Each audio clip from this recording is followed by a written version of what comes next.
also met John Dillinger. Now, how did that whole story He go was along? staying at an apartment on Oakland and North Avenue. And he'd eat over at Frenchie's restaurant across the street. And he'd come over there, he came over, I think it was a 32 Ford Coupe at that time.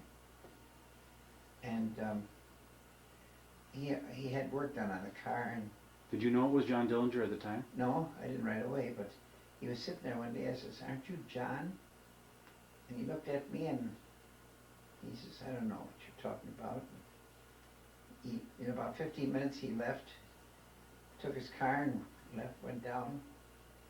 And about a half an hour later, we heard fire departments, squad cars, everything rushing to the scene over on. And I thought that he thought that I had squealed on him, see, which I didn't. Mm-hmm. I just said, "Aren't you John?" He looked familiar to me. It was him, and he escaped from there. They surrounded the buildings, but he had gone out.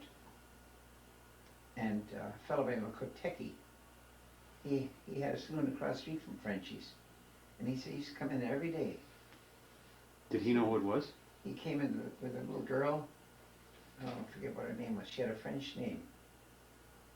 And they'd sit in there and have a few drinks, and that was it. Did Mr. Kotecki know that was John, you think? Yeah, but he didn't say anything to him. Uh-huh. But he knew, and he was staying across the street over there, and Kotecki was smart, said nothing, of course. But it was John Dillinger. How did you feel after you found? I didn't